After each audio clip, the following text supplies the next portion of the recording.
Yes, you're right. And you've got recordings and all this stuff. He's just This is efficient. But I think it goes even further than that. I think it's from the Catholics now.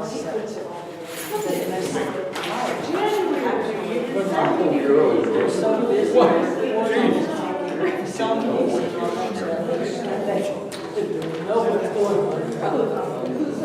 Is constantly kissing me because I haven't when I did this. I thought that was the reason why his sister really wanted to talk to us. So I said, hey, how you doing? We need a minute. My apologies, folks, I was late. So it's in there to go. I'm not going to say more about it. That's just the way it is. Shall we? I'm ready. Okay, meeting over. Any comments from public?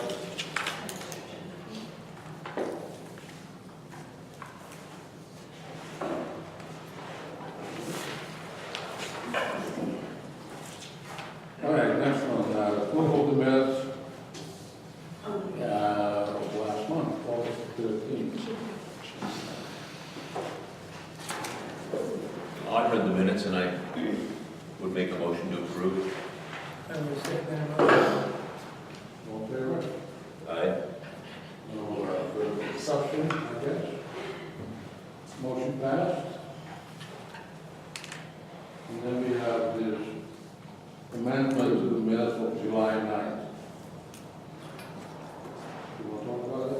Well, I'll talk about it. It was talking about the commissioners receiving a per meeting increase from $104 a meeting to $114 a meeting. We discussed it and all three of us agreed that we wanted the increase. That was at the July 9th meeting. Somehow or another, it did not get in the minutes. So I make a motion to approve, and we will sign the amendment to the minutes of July 9th, 2014. Sounds good enough. How about you, Jeff? Yep, I'm not. You with it? Accurate. Okay. You want to second that? I'll second it, yes. Did you say second? Oh, no, he needs to say something. Yeah, Okay, we'll second it. Beautiful. All in favor? Aye. Any further discussion? Motion passed.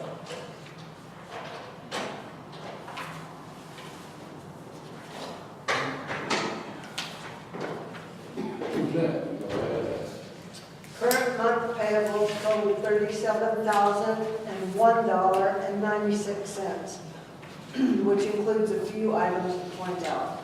Volunteer payouts that are included in the warrant total $3,936. This reflects August activity. Shell oil was $1,178. U.S. Bank Corp, which is our credit card, $3,887. And McNeil Insurance, $22,253. Payroll for June, payroll for, Lord, I need a secretary. Let me see. Payroll for September totals $12,869.67. This represents 1 month's salary for Chief Carlton, $4166.67. 1 month's salary for Chief Shields in the amount of $2,583. There was one meeting for 3 commissioners. Secretary had 1 meeting. Volunteer payouts for August totaled $5,634 in payroll. And I did add $10 to each commissioner pay for missing the increase in July. I have printed the financials for August and they put them in your paperwork there on the desk. We require motions to approve the warrant request covering current month vouchers and the current month payroll. Thanks. Gentlemen, any discussion on this? I have no discussion. I'm ready to make a motion. Yeah. Any questions? Well, I better make the motion first. So I would make a motion to approve current month's payables for $37,001.96. And as a second motion, to all be approved at once, to approve the payroll for September for $12,869.67. Those are my two motions. Looking for a second. Second. All in favor? Aye. Further discussion? Motion passed. Forward. Thank you, Suzanne. Okay, budget update, is there anything that you want to talk about for the chief? For both of you? I haven't transferred the money for the capital expenses for the bunk beds yet. I will. Okay. I will. It takes some research and I just have been, I don't have any questions, but I'm Not focused. I wanna commend the staff for implementing our monthly year-to-date budget to actual comparison.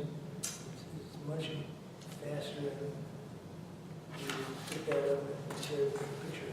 Yeah. Yeah, that's good, Jeff, I agree. But, Well, thank you. It's all Suzanne's work, so she's the one that puts all this together, and she's the one that needs to be given the approval on putting this report together for you. Yeah. You're blushing. She's texting, she can't blush, she's just mad. yeah, I just want to get that. no, I think that a blush might be a word. Yeah, they tell me you watch all the time. Oh. All right, correspondence, chief. We do have a thank you. Letter from the seniors from the community center for the Seniors Association for once a month or twice a month, depending on the month, we go over to the senior center. And we've been doing this probably since last year, at least, going over there and doing blood pressure checks. And we have about 12 to 15 members that go over there for lunch that are very, very consistent with us. And we've had a few referrals to Natalia here at the clinic. We've also transported a few people because of their current circumstances with their high blood pressure or associated symptoms. And we've had to transport them while they're at lunch. So we back up their lunch. Go to lunch. But this is a thank you from the seniors at the community center for us providing that service for them. No, it's not a commended, it feels like it's happened over there. So, yeah. It's like netting. Like, sheriff. Yeah. Sheep netting for senior citizens. Remind me, I definitely do not want to go to lunch. No. You may become a patient if you go to lunch. Do they sit down and eat We're lunch? ahead. Yeah. Can you give me a call next time that happens? Sure. So I can float a camera, that'd be awesome. Yeah. Really sweet. So that's the only correspondence.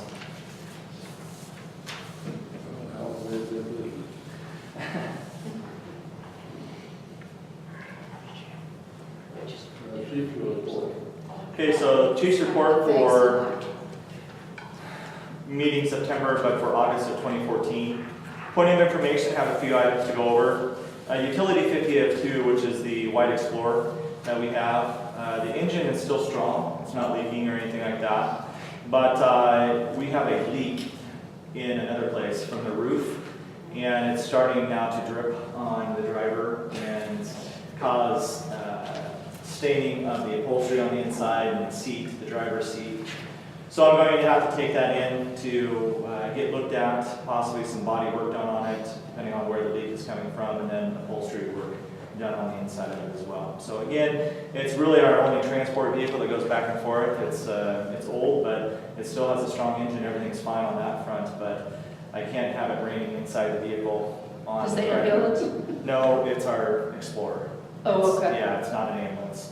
It's an Explorer. So that'll be going in the next month or so. I'll have to set that up at the body shop down south and get it down. You know where the leak is? We think it's coming from up above or the windshield, but it's actually dripping from up above the driver. So where the light bar got mounted into and through, I think that's rusted over the years. So they're gonna have to take that off and probably do some body work on it and see if that's, even if that's where the leak is coming from. But they're gonna have to do some investigative work. Probably put a water hose on top of it and see where it starts leaking from. But I've had reports that it's leaking more, and it's kind of getting a musty smell on the inside too, so it needs to be ripped apart, upholstery redone. And it's still a strong vehicle, so there's really, it's not worth much, but it's still a value to this organization. It's dependable enough that we, That we should expend the funds okay. on it, yes. Number 2, letters. I sent letters to Senator Erickson and Congresswoman Del Bene regarding the Canadian EMT certification expiration.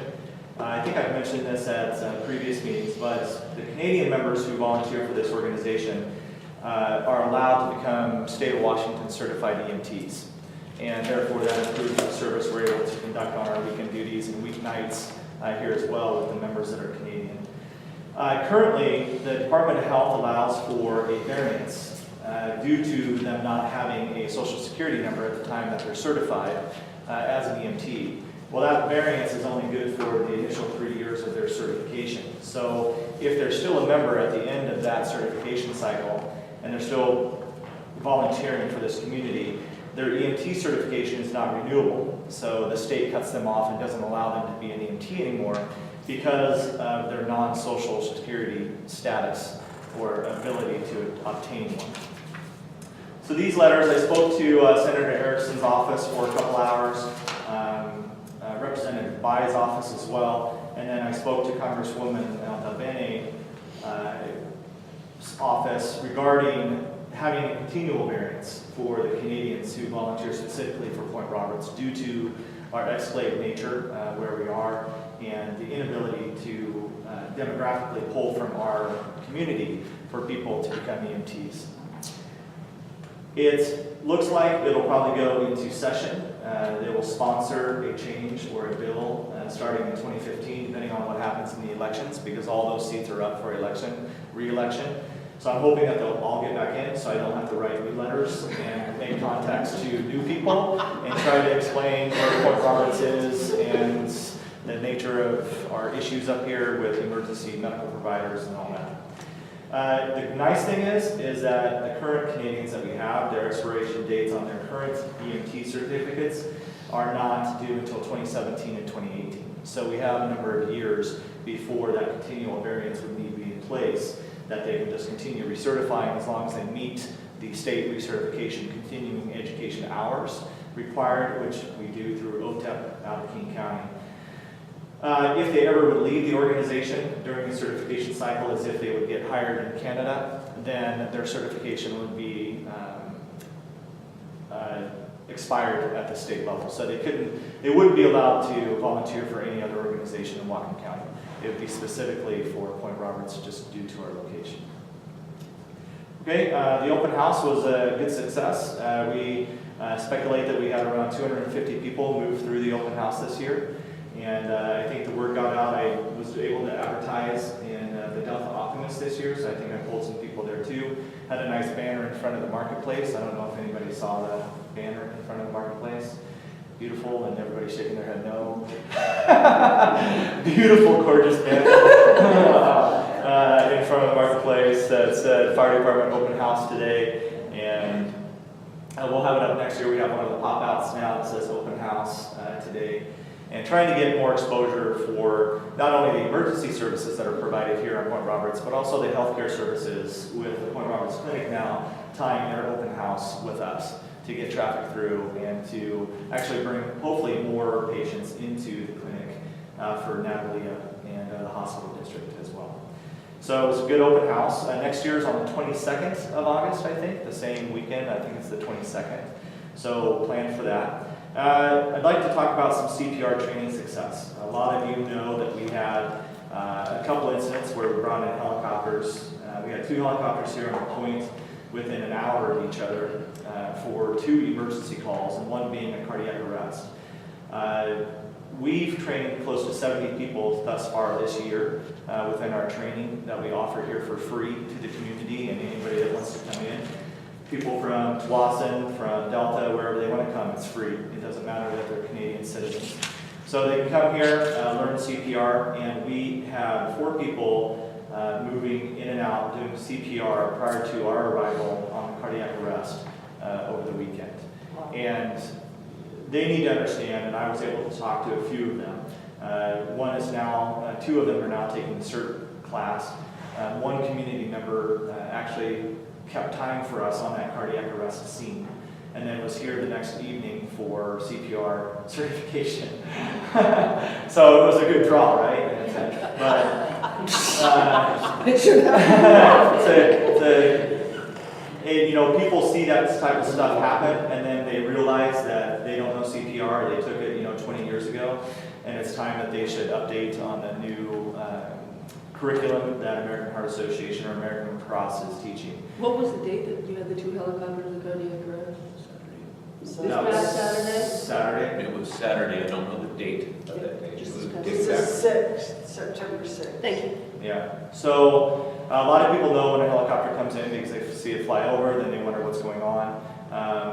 I'll also say about the helicopter crew was incredible when they landed. They actually did one of the first hot load that's ever been done on Point Roberts. As far as John Shields can remember, I'll explain that. That as far as John Shields can remember in his 30 years with the organization. Hot loading means that they don't shut the helicopter down.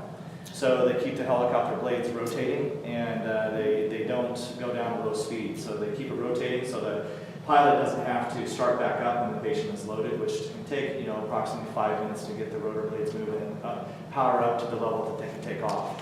So hot loading is definitely a benefit to utilizing airlift if they continue this process, because it allows them to be on the ground less than 5 minutes.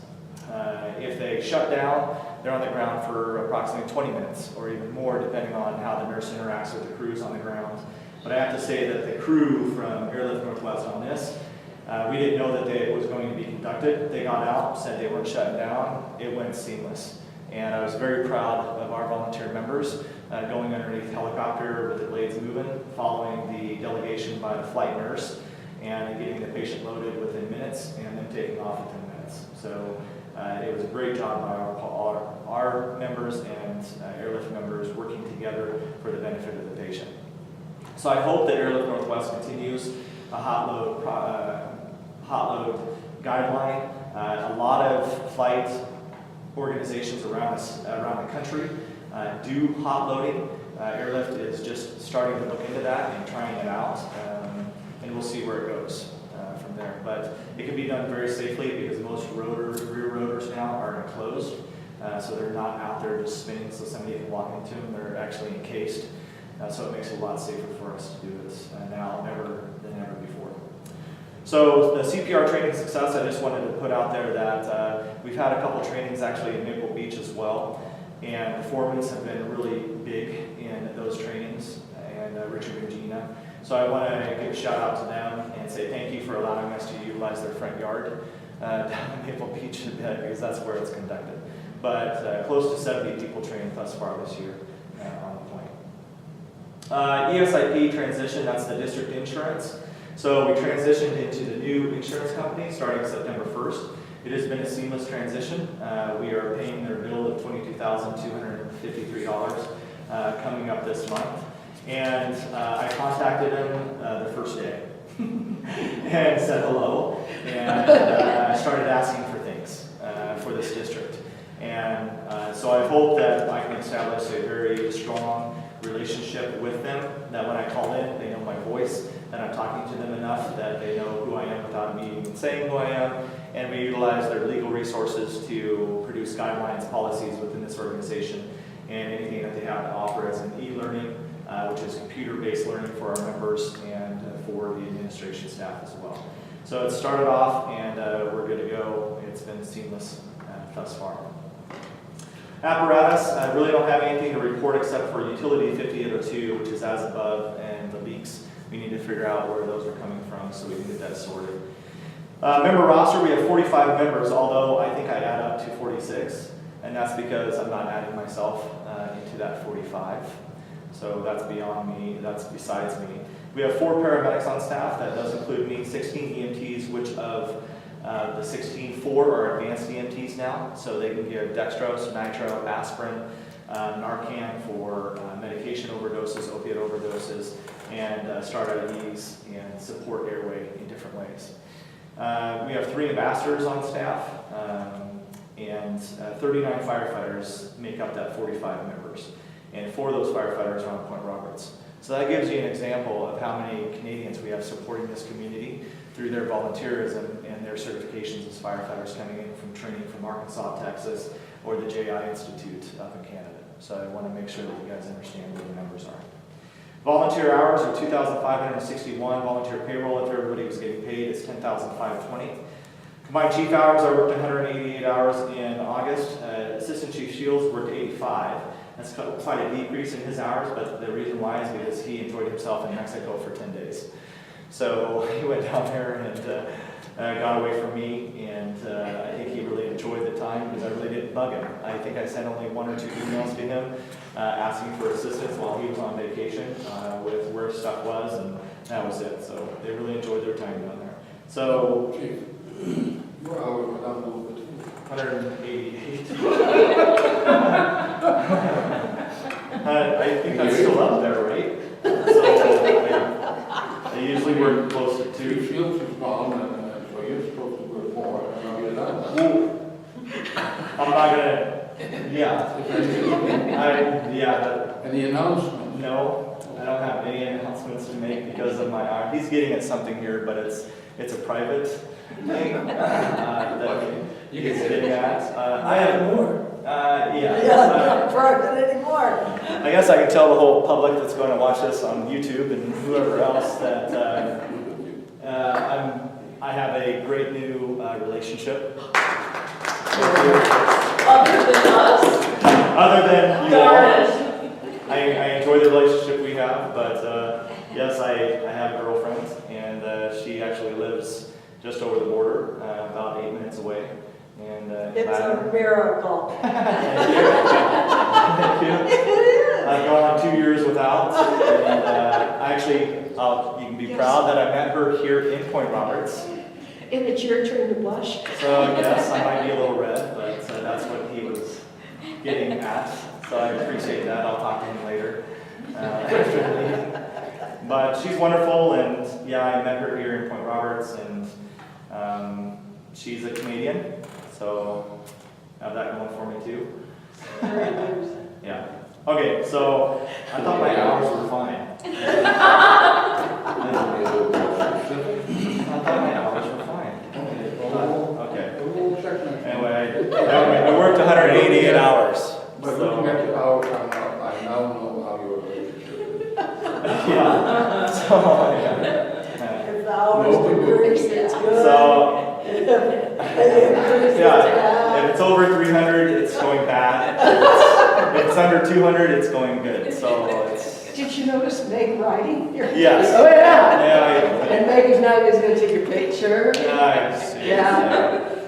So A close-up, thought if it works. I thought I was still up there on my average. Okay. So total calls, we had 20 calls. We had a busy month last month. We started out pretty busy this month as well. But last month we had 20 calls. We had 11 EMS calls. 2 of those we actually transported down to St. Joseph's, 858 transported down. Airlift Northwest came in once last month. So far this month they've come in twice. We had 7 no transports, and we had 1 transfer to Bellingham Fire, Whatcom Medic 1.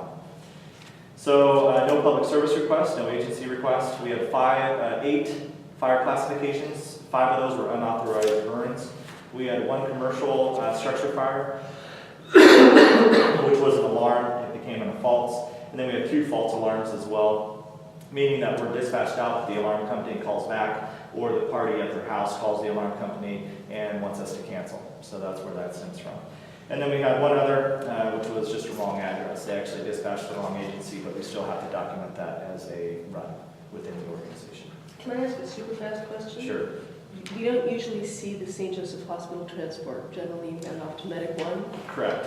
So, So, yep, so we've beefed up our EMT stats, or the amount of people that we have as EMTs. So right now what I allow is for the EMT member to make a choice whether or not we will do a full transport down to St. Joseph's, but if they make that decision, they have to have at least 2 EMTs remaining on the point. So that's my criteria. They have to have 2 EMTs remaining on the point. So if we drop a secondary call while they're gone for 2 hours, that we still have the ability to run that second call. And maybe a third call because we still have 2 EMTs left here on the point. So in 2013, you remember, I think we transported once in 2013. And that was because our EMT numbers were a little down. I was waiting for people to be trained up, and we needed to keep the resources close to home. So now we have an abundance of EMT resources when everybody's around and here.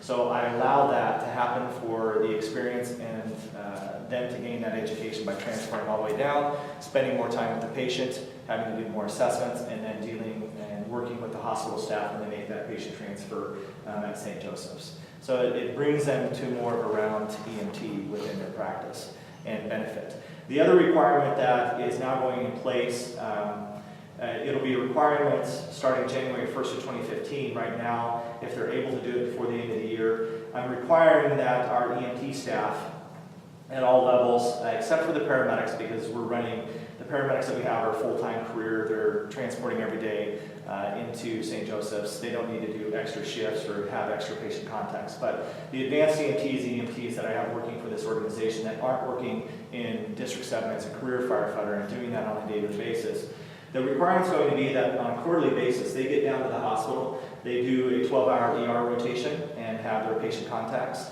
And then they also do a ride with District 7, whether that be at Station 46 on an EMT apparatus or with Medic 45 now through Ferndale Fire to gain the pre-hospital and the call nature experience that they need when they walk through a door. And if they ride with us at Medic 45, we're averaging between 7 and 13 calls a day and transports. Now with Medic 45, that's the unit that I work on down south. And 846 is still running around that 3 to 5 call a day. So my goal is to help them become more experienced by putting that requirement in place. They will be paid their daily stipend for that because of the benefit that it's going to bring back to the community for that extra experience that they're gaining. Plus the ER rotations, the advanced EMTs have to have so many IVs, and they have to establish so many IVs on, I think it's 70 some IVs in their first certification cycle. So when they go down to the ER, the nurses allow them to start the IVs on the patients so they can document that and write it down, give medications to patients within their scope of practice so they get that experience at the ER as well. So St. Joseph's has been very open, very welcoming to our people and other students around the county to come down and learn from them. So that requirement will be firm January 1st. Every quarter, all of our EMTs, the 16 that we have, the 4 advanced EMTs will have to go through that process on a quarterly basis. Yeah. Okay. And we did send in billing for the transports. We sent it to. Yeah, so if we go all the way down, then we bill for that. So if we're the drop-off organization, meaning we can't bill for intercepts. So when we call North Whatcom up, we cannot bill for that, for where we transport that patient to and then offload and give it to North Whatcom or Medic 1. They get to bill that. So there can only be one bill generated for Medicare, insurance, Medicaid, whatever be the case. So we can't double bill. So the only time we're able to bill is when we transport all the way down to St. Joseph's Hospital. It's $15 a mile, and if you remember, we approved the new billing rates, and that was in July, I think, back in July. So those are gone into effect as well. But that will bring in some additional funds to the organization, but it's not the funds that I am thinking about. It's maintaining the coverage for the community, and as long as we have those EMTs still available back here, that EMT can make that choice that I would like to get the experience and transfer all the way down.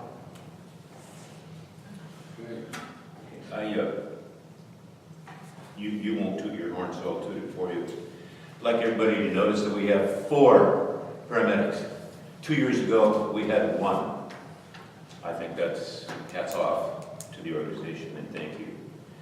And also, I noticed you have 3 ambassadors. I know Margaret Knowles. Yeah, we have Margaret Knowles, Rebecca Hathaway, Stephen Hathaway's wife, who was a member here, and he got picked up on the Canadian side.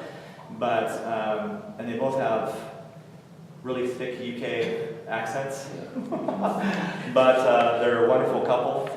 They still come back and participate heavily in the organization, even though Stephen is not part of the organization anymore. Rebecca has decided to remain on and come on as an ambassador. So Rebecca has a lot of experience in investigations, things like that, through the work that she does in law enforcement on the Canadian side.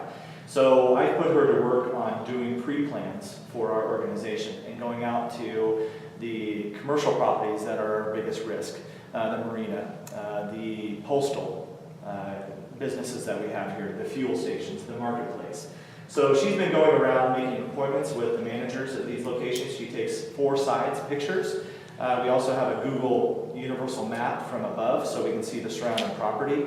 And these pre-plans, why we're doing this is because they have such a risk to our personnel when we respond, because of the high fuel loads that they have, whether that be in raw fuel or just in the material that they have on site, such as Nielsen's lumber, all the lumber they have there, high fire load for us. The best thing that we can do is pre-plan these properties prior to an event. And this organization has not had any pre-plans in place for these types of commercial structures. So she's going around and doing that, and it's going to be a big, huge value to the organization because our company officers, the chief officers will be able to view this information, go into a binder in the apparatus that we have, look up the hotspots, what they have on site, as in the gallons of fuel underneath the ground, where the emergency shutoffs are, any other hazardous materials that they may have in place that would put our responding personnel or any mutual aid responding personnel at risk. So it's going to be a huge, big boost to us in our safety when responding to these types of structures. So she's been instrumental in that, so I want to give her props as well. And then we have Stephen Wilson.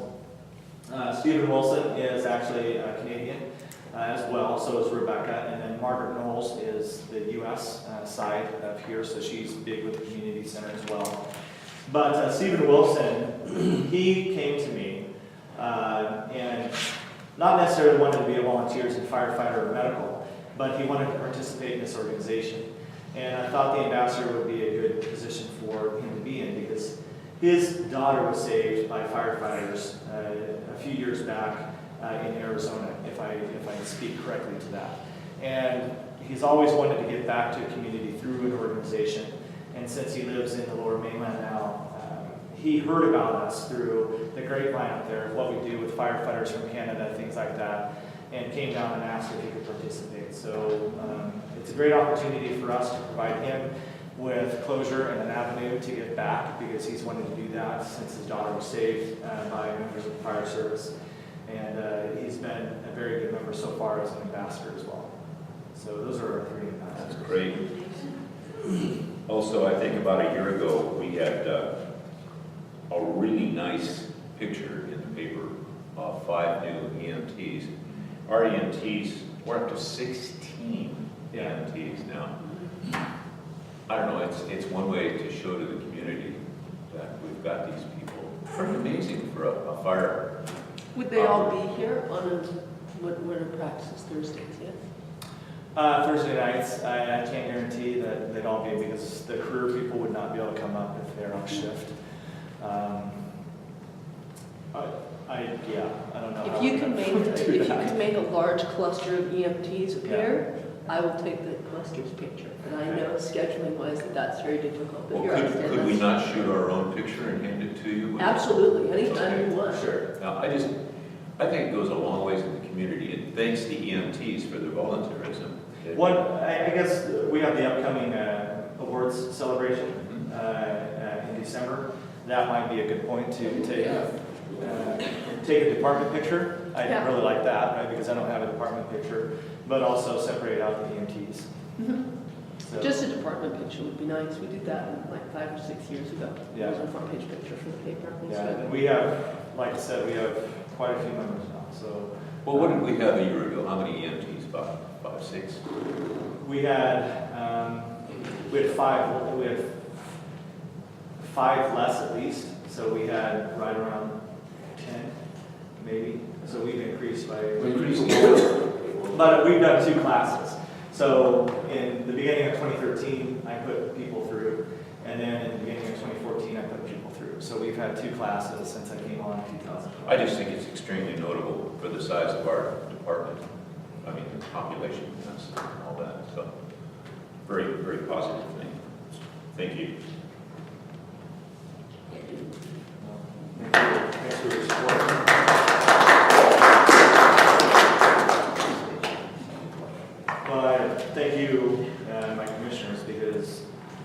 it stems from you, helping me set the budget and everything else that allows me to do this type of training. So without your oversight and your assistance and understanding of the importance of service to the community, I wouldn't be able to do those types of things. So I would like to thank you as well. Well, you know, I don't think that have money. You don't have the right person to work with it. There's absolutely nowhere. Agreed. There's no things, all our money. You do well, Chief. Okay, anything else on that? No? German service. So it was a late email that I sent out to you guys, so I apologize, but if you didn't get a chance to look at it, I think you guys got it too, but it was real late. I didn't get it. You didn't get it? Okay, so I think I just sent it to these guys for informational purposes for this meeting. And just to let everybody know, I do send them documents, but they're for informational purposes, so they can preview the document prior to the meeting, so they have full understanding of it, and then they can come to the meeting with that document, and then we discuss it and take any action on it. So just to make sure that's out there for the public to know. And that's allowed. I can send them documents for informational purposes because no discussion or information or decision is made throughout emails. It's just for the information for them to preview before the meeting and then bring it here and then discuss it in full in front of the public's view. Okay. So the term life insurance, interesting enough, it was very good that we actually signed no on the ESIP document at the last meeting, because we should never have had that document in our hands, because they're not allowed to offer that in Washington State.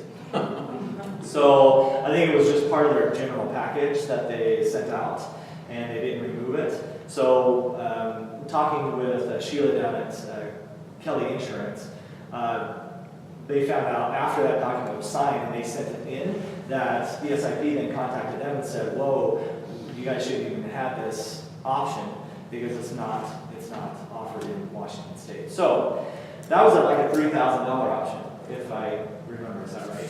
That's 45. It was like $100 per person. About $100 with a volunteer. Right. So it was like $100 per person for term life, and so $4,500. Well, Providence is the organization that insures District 14 and District 1, which is like the Kendall area and Everson, and they're in Whatcom County here. So they insure, they don't have the amount of people that we have. Doing term life, $50,000 for every member of this organization would be $11,000 plus as a premium a year to offer that to them. And that's 24-hour coverage on or off the job. But it'd be $50,000. So it's an $11,000 cost to the district. Plus. So like 11.5, I think, is what it came in at. For 45 members, for $50,000 term life insurance, as long as they're a member. Wait, that's for the firefighter? That's for the firefighters. Volunteer fire? That's correct. So I did not. Any other personnel included? No. I did not add in the administrative staff, which would be another thing to do.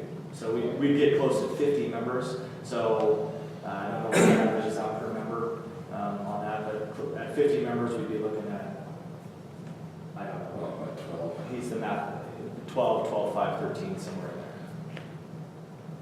So that's a pretty hefty cost. Yeah, it is. Yeah, that's from going from 4,500 with ESIP, if they were able to offer it, to now, and I only think ESIP was $10,000. What's that? 10,000. It was 10. Yeah, it was 10,000 per member, this is 50,000. I don't know if they have any other options, if we can drop down to 10, drop down to 15, drop down, or if we can pick the level that we want. But I'll tell you that District 14, District 1 are offering at least the 50,000 to their members, if not 100,000, term life insurance to each member. But they have less members, they have half the membership that we have. So their premiums are under 10 grand. When you look at that. So it's a lot less expensive.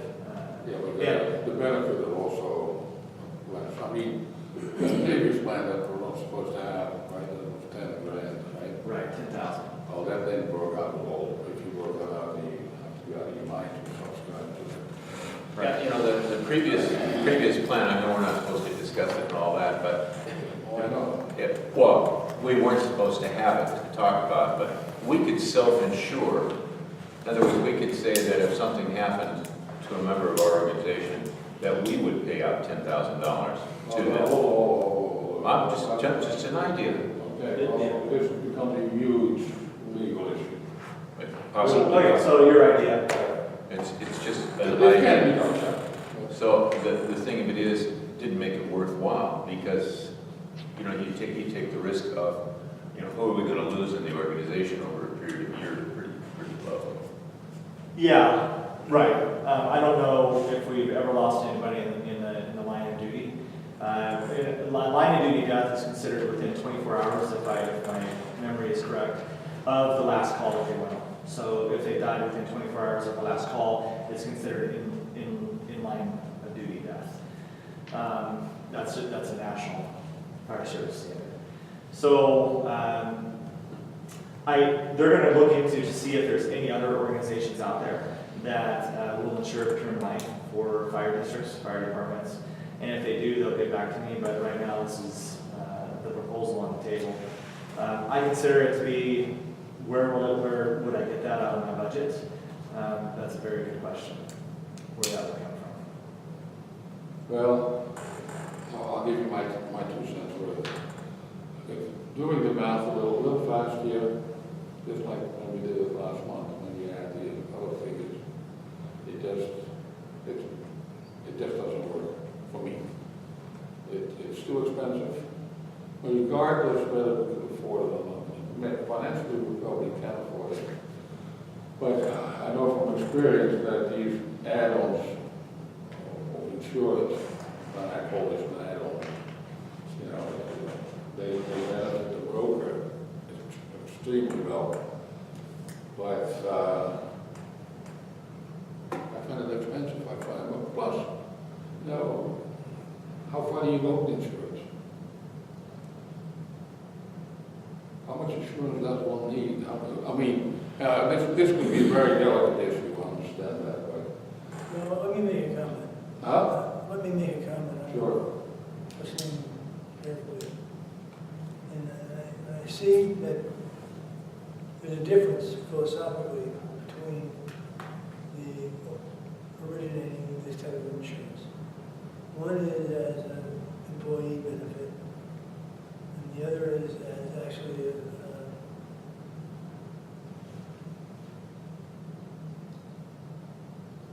well, it goes back to talking about being self-insured.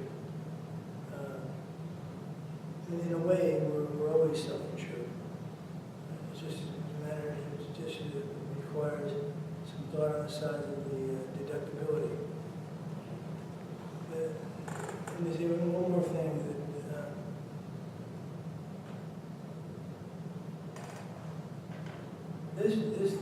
this benefit is valuable to some members and not so valuable to others.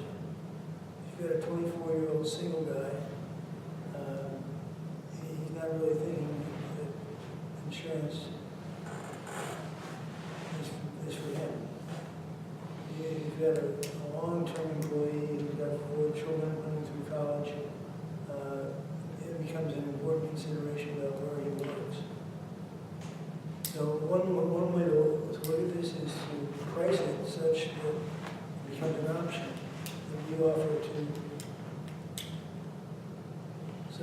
any of our employees that need it. And we don't offer it to the ones who don't. We offer it, but we don't. In other words, not everyone has to write on policy. And Well, it's a group term life insurance. In my verbiage means it develops for a group, and I am not sure if you can offer it on a voluntary basis. Other people offer out. I'm not sure.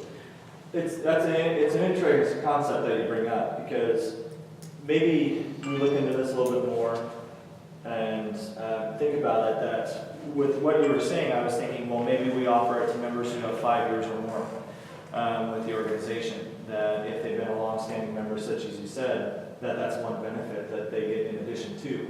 I have to say that the majority of our volunteers, the Canadians, are married and are popping out kids right and left. So we have a lot of future firefighters being developed through this organization. But maybe it's something that we set at the level that if they're here 5 years, 6 years, 7 years, that at that point, if they're still with the organization, that we offer that to them as a benefit of being here for that amount of time and giving so much to the community. That's an idea to add on to your concept of offering it to some and not offering it to others. Does this type of company provide, what does group mean, right? So I need to find out what the definition of their There's group. probably a minimum amount of people that have to subscribe. Right. So if that's the case, and I don't have the minimum to meet that in their group definition, then is there an organization that would offer us, when we have that person, that we can go to and get them life insurance as an added benefit for giving so much to this organization and community over the years? So they do get retirement. I mean, or Canadians can gain retirement as well.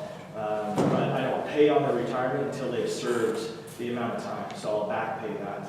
So when it's $60 a year. So yeah, it's pennies when I have to back pay it. But we have very few Canadians that make it to the 8 or 9 years that's required to be vested or to gain a pension plan. But we've had those that have. So Leslie Duke will be one of those.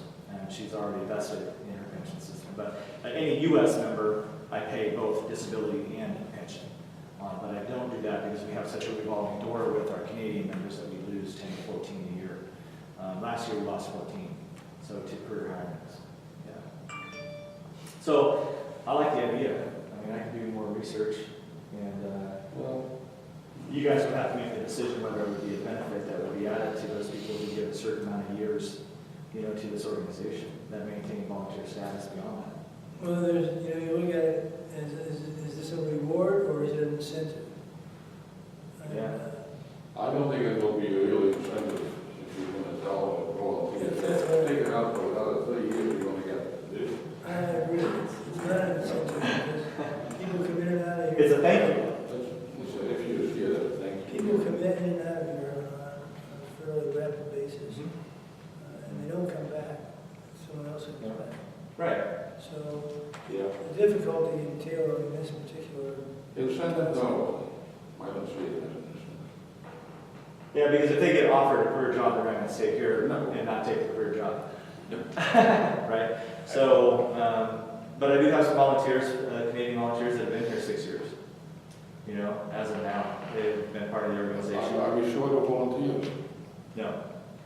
We still have people in the back of the room lining up to be part of this organization. And every time we go out to do a hiring, we do 1 or 2 hirings a year. We normally have 30 to 50 people that put in applications to become a volunteer here. So that's all from the Canadian side. Now, anybody that from the Port of August, as I mentioned earlier, in meetings and other meetings, they come through my door, but usually they find out the requirements of having to become an EMT or a firefighter, and they don't have the time. They don't have the 6 months that they can dedicate to that. So they turn around and say thank you and walk back out the other way. When was the last time you hired somebody, an American, walked through the door and you hired? Actually, I brought on 2 late 2013, 2014. I think it was in 2013 is when I brought them on. But Christy Steinberger, Yeah, the 2 girls, yes. Christy Steinberger and Terry Scott. I don't know if you guys know who they are, but Christy Steinberger, you guys know her because she's an LPN over here at the clinic. She went through the last EMT class and got her EMT certification. She's loving every bit of it. She will become one of our next engineers as well. So those who are not fire trained, I make engineers. So they have to be fire ground support and learn how to pump the apparatus, get water to the hoses and pump both trucks and be able to function that truck and drive the truck and everything else.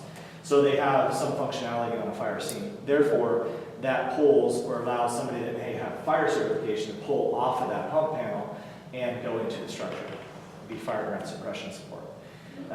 So I need both, right? But I can't have 20 engineers and no firefighters. I have to have people that can go into the structure. So the idea is to train up Christina Tusaki into advanced EMT coming up in 2015, and probably send Terry Scott to fire school and train him as a firefighter. So going back to the whole insurance thing, we do have a revolving door, you know, with the Canadians that get picked up so quickly, because I have to give props that we have a great training organization, and we do a good job to maintain and improve their skill sets and their interview skills, because we have mock interviews throughout the year that we do with them to help them prepare and not sweat underneath the armpits so bad when they go to Vancouver or Burnaby in order to excel at that interview, because that's the last thing they do to get over that hump to get hired. So what does it become? Does it become a thank you for being with the organization?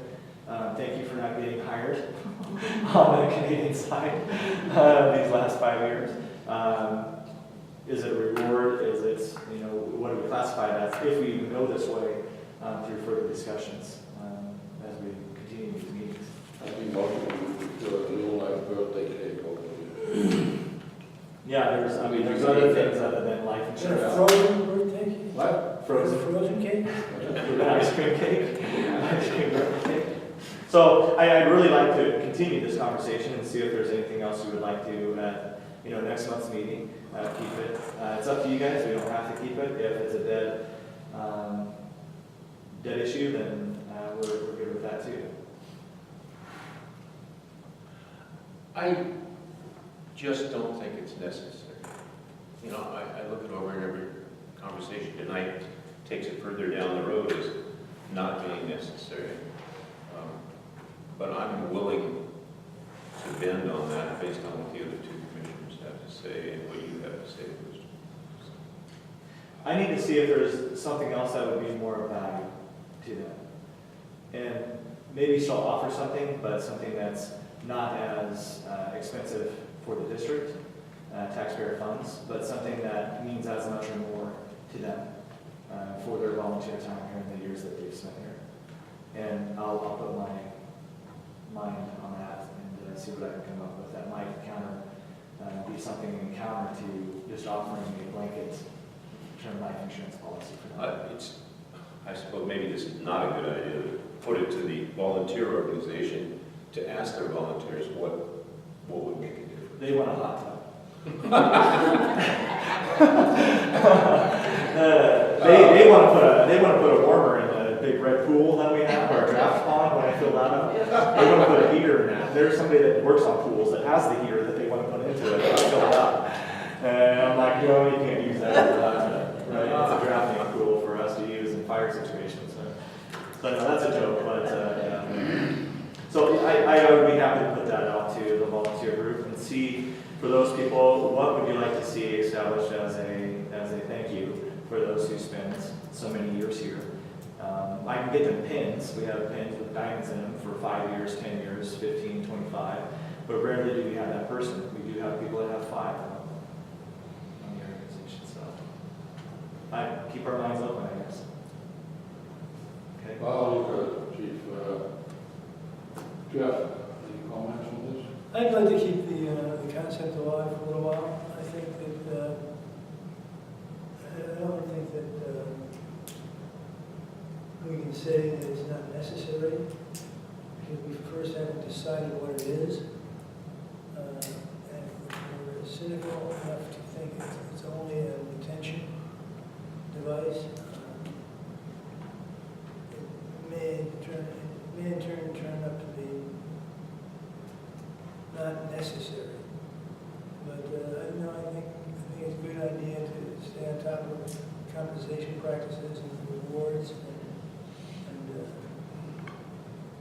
And you're the HR person. Right. Well, I'll keep my mind open and I'll put it out there and see what I come up with and report back to you guys. Yeah, I told myself I don't see much value in it, so well, no, there's, barring any breaking news. Voting on a term life Yeah. or just some. The way I see it here, I don't see any need to talk about this program anymore. Okay. Unless I come up with a drastic change. No, I think this is probably just to do the expense, the prominent. This between $300 and $450 a year per person. can we get something else? I think there's probably something else that's more. And that's not bad for two, right? So I don't think you can get it much cheaper, but then you see what you can do and, Let me throw the last idea out there.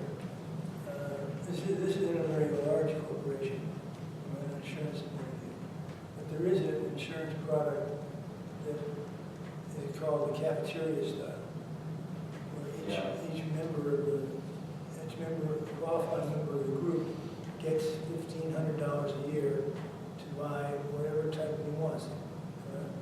Lower deductibility, copay, life insurance. There's an array of whatever we can offer. And that takes the shift from $1 out of our pocket to $1 out of their pocket. But they're getting something of value to them. We establish the cafeteria program, and then they can buy into it if they want to. But there's no taxpayer dollars funding it. It's their money funding the cafeteria We program. might be the administrators. Right, I understand that concept. Okay, I like it. It's good, yeah. Good. No. okay, continue. Yeah, don't worry, I believe. What's that? Do you want that on the next agenda then, and discuss it? No, fortunately, if something comes up, we can always add it as we go along in the week. So if you find something that is very workable, a lot cheaper, more viable. If I have new information, I'll do it under unfinished business. Yeah, let's not clutter the agenda with something. I'll add it under the unfinished. Yeah. So, roofing. Commissioner, do you want to speak to Yeah, this? I just got this afternoon, but I appreciate it. Number one, I don't see how we can justify re-roofing when we don't know how old this roof is. And we need a complete internal investigation to find out when this roof was put on. The lower roof is how we refer to it. We have the upper roof, and then, of course, the new addition that went on in essentially 2009 is a new roof. Basically a 30-year material, I believe, if not a 40. I can shoot holes in this, and it's not worth it, but when he's offering to replace gutters that were replaced in 2009. So But just, that's my fault. I was here when he was here, but I felt it was not my place to guide him. I figured you had brought him up. and I've spoken to him. I haven't had him come back up to walk over the roof with me. There is some sagging on the back side of the roof, meaning that there's probably some damage to the board underneath that's supporting it for whatever reason. So that does need to be looked at, probably fixed before winter time. There's some, and so this bid is for B. It's the section B, lower roof. So that extends from all the way from the sleeping quarters, the two-story over there, that wall, that outside wall, all the way over past the clinic is where that extends to. And that would take care of the depression that you're talking about. Yeah. In the roof. Well, he would re-roof the whole thing. The whole thing. From- And he said, even including the new portion. Yes. He said it's just better to get it all in the same Correct. playing field. So Correct. I recall him saying that. Yeah, I will say one thing, it's a very reasonable price. right. Because I got a price back at the end of 2009, maybe early 2010, from a local contractor for $30,000. And that's for the whole thing. Right, and if you remember, our bid ceiling level on this is 20,000 through the procurement process, and he would bring it obviously under that. So otherwise, we have to go out to bid over that 20 grand. But so just so you know what the bid is, since the public can't see the document, to replace from the exterior wall from the two-story, the west wall all the way to the end of the clinic, the proposal is $16,995, so Is that the lower and the upper roof, both roofs? No, the whole sleeping area over there is not covered. That's another project, okay? And that project runs about $9,000 to do over there. That roof looks really, really bad because it has all the moss on top of it. It's got to be done. Yeah, so it has a really huge bad moss problem on top of that roof. But, so this proposal is for what he sees as section B, from from that west wall of the 2-story all the way over to the other side of the clinic. So it'd be 17,000. And it'd be, the proposal has a whole bunch of stipulations in it, and what the roofing material would be, and we'd be able to pick the color and all that. They also require them to provide fire protection. Well, it is fire rated. It's Right, class A fire absolutely. rated. Yeah. It's not specified very well in here. It doesn't specify whether it's a 30 or a 40-year roof. Yeah, and Talk about it. we have to get that all specified, if we decided to do anything. I think we do need to look at the sagging issue that we have on the north side, and have a section, if we don't decide to do the whole thing, because of funds and the expense, that we do need to do something there.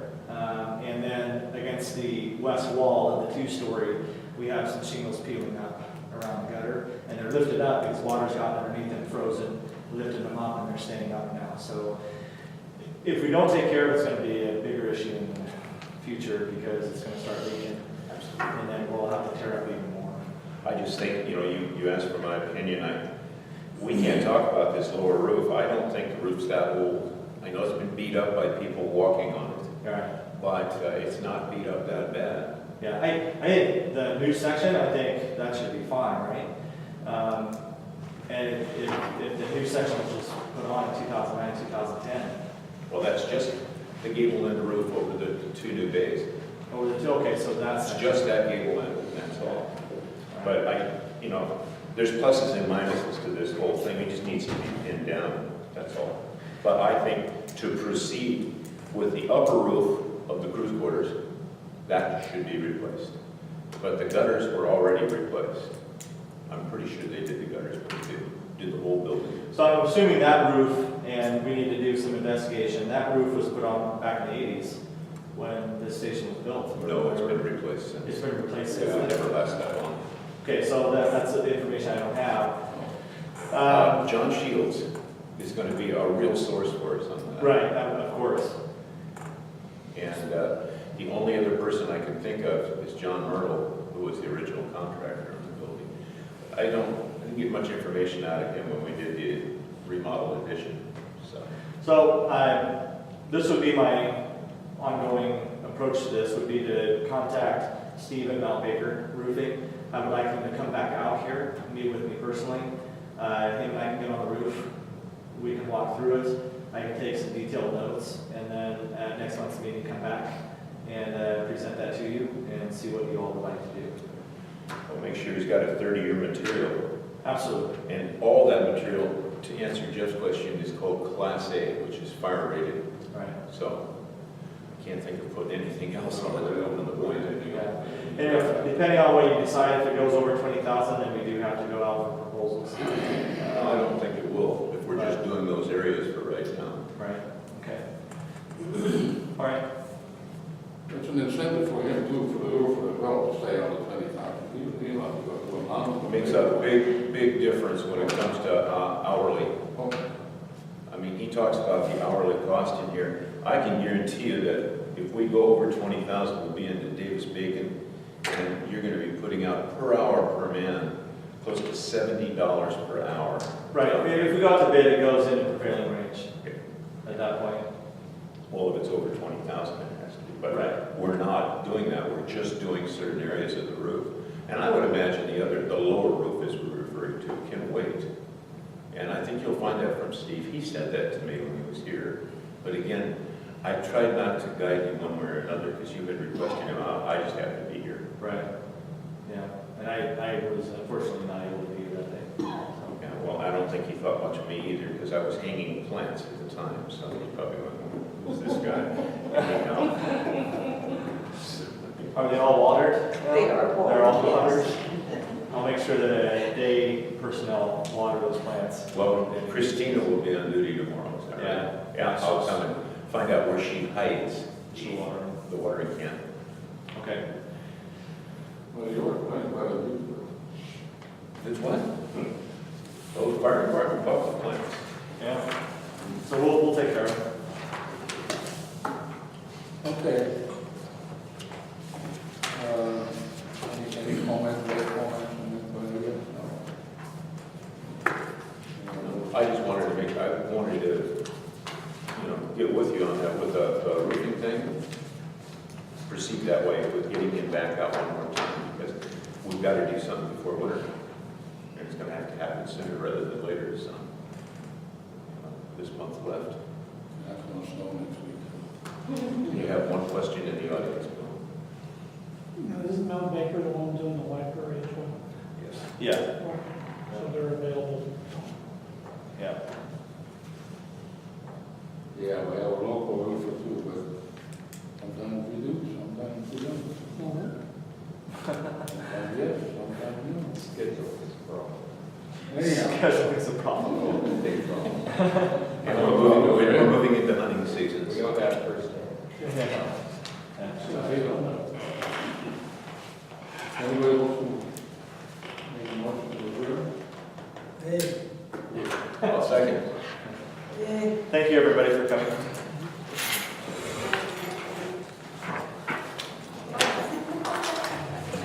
You need to finish writing. Thank you. Smear too. It's gonna be this problem. But you've been No, before. I think it's some damage from construction. I didn't have the name. The pilot's too thin.